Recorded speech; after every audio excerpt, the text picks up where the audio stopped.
morning, students. I am Deshmane AG from MPSC College Panvel. Today I am going to deliver a lecture on 12th standard physics, topic number 16, semiconductor devices. In these semiconductor devices, I am going to teach today PN junction diode as a full wave rectifier. As already we are familiar with PN junction diode as an half wave rectifier, we will further extend the concept for full wave rectifier. Before going to start with full wave rectifier, first we will see the definition of a rectifier, because we are going to use a diode which is known as PN junction diode as a rectifier. So a rectifier is nothing but the conversion of AC voltage into a DC voltage. This process is known as here rectification, and the electronic circuit or a device which converts AC voltage into DC voltage is called as a rectifier. So diode that we are going to use today will be a PN junction diode in our electric circuit. For that purpose, the entire circuit will be known as here PN junction diode as a rectifier, full wave rectifier. So this one was the definition for conversion of AC voltage into DC voltage is called rectification, and electronic circuit or devices which rectifies AC voltage is called as rectifier. So there are two types of rectifiers present. One is half wave rectifier and the second one is full wave rectifier. In the previous lecture we have seen half wave rectifiers. Today we are going to see full wave rectifier. A schematic diagram which is used in our laboratory will be shown over here. Here the circuit was shown and the waveforms that we are going to obtain will be on the CROs. So here the full waves will be obtained on the circuit. So this is not necessary over here, but actually when we are going to do experiments in our laboratory, we are going to verify the full waves which we are going to obtain in case of full wave rectifier. So full wave rectifier is nothing but the circuit diagram shown over here. Here we are going to apply AC source for the primary of a transformer. For secondary we are going to use the central tap over here and two diodes which are connected at two ends of the terminals as D1 and D2. And in between the central tap and the two diodes we are going to use a load resistance across which we are going to obtain output, where we are going to obtain the rectifier signals, that is full wave rectifier is obtained over here. So two diodes are used at the two ends of a secondary of transformer. Central tap is used so that the current passes from one of the diode at once. So in both cycles, during the positive and negative cycles, the two diodes will be forward bias or reverse bias, so that we will get the output voltage which will be in the form of full wave rectifiers. See here the working of the full wave rectifier is shown.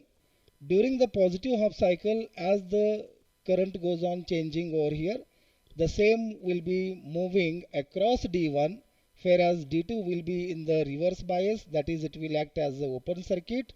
D1 will act as the forward bias circuit and closed circuit. So the current moves through D1 and across RL it goes to ground. The animation is shown over here. During this positive half cycle, the current as it goes on changing, the same current will move through our diode D1 and it goes across load and then ground. So we are going to obtain here the positive half cycle as the output. During the negative cycle, as we are going to apply here the negative cycle, then in that case during negative cycle the current goes through diode D2, which now acts as the forward bias and closed circuit, whereas D1 will be in the reverse bias, which we are going to say it as open circuit. So the current moves through diode D2 and across RL it goes to ground. So the output is obtained over here again as a signal which will be in the form of half wave. So these two half waves forms a full wave rectifier over here. See the animation as the current moves in the downward direction, negative cycle appears over here, and as the negative cycle appears, D2 will be in the now forward bias condition and it acts as the closed circuit, whereas D1 will be in the reverse bias, which acts as the open circuit. So current moves through diode D2, and from D2 it moves across the load, which comes as the output. So here two outputs for positive cycle and negative cycle that we are going to obtain. So for that purpose it will be termed as a full wave rectifier. For such rectifier, suppose that we are going to plot the waveforms, then the waveforms will be present in this form. Suppose we are going to apply the input waveform as positive cycle and negative cycle. So both cycles were present alternatively AC, that we are going to apply positive, negative, positive, negative. So this one was the input waveform. For positive half cycle, diode D1 conducts, therefore we are going to obtain the waveform for positive for D1 over here. For the same diode, the next positive cycle will be appearing over here. So only the positive cycles will appear for diode D1, which will conduct over here. For negative cycle, diode D2 conducts and D1 is not conducting over here. So for D2, the negative cycles whatever present as the input signals will appear over here. As the two diodes were present in the same circuit diagram, so the total output that we are going to obtain will be the combination of D1 and D2. So we are going to obtain here the full cycles for all the input waveforms whatever we are going to apply.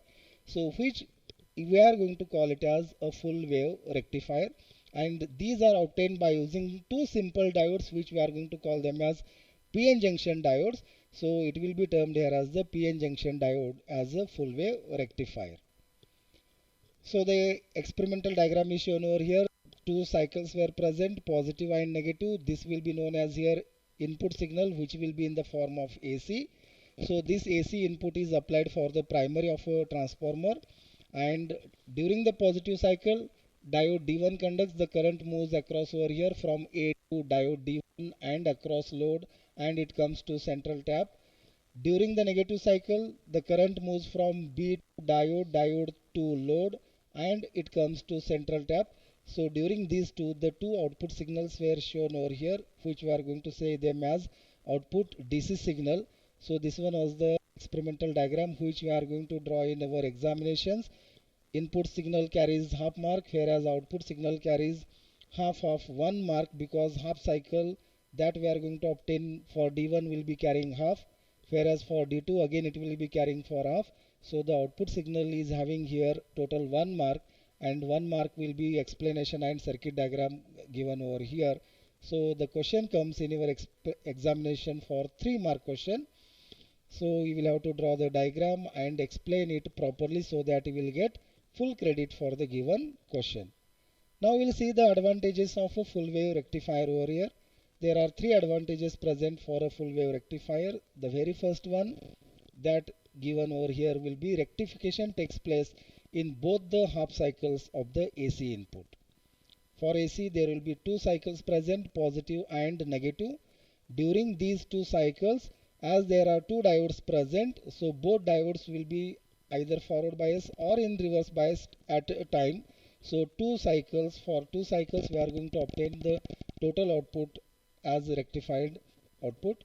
The second advantage of full wave rectifier is efficiency of a full wave rectifier is higher than that of a half wave rectifier, because in case of half wave rectifier only we are going to obtain the positive half cycle, whereas the negative half cycle is not going to obtain. So here that advantage was present. In this case we are going to obtain both the cycles, positive as well as negative half cycles. The third advantage of full wave rectifier is the ripple in the full wave rectifier is less than that in a half wave rectifier. So these are the three advantages of full wave rectifiers present, and this one was the concept which was given in our 12th standard physics, topic number 16, semiconductor devices. So if the question is on full wave rectifier, then you will have to start with what is meant by rectifier, draw the circuit diagram for either half wave or full wave according to the question, and explain it properly and along with its waveform that we are going to represent. So is there any doubt, then you may contact me on my mobile number. The mobile number was given on the first slide itself. Otherwise you will have to take my mobile number 86521 65489. I am going to repeat it once again, 86521 65489. On this number you may contact me and I am going to answer your questions from this topic. So we'll stop over here today. Thank you all of you.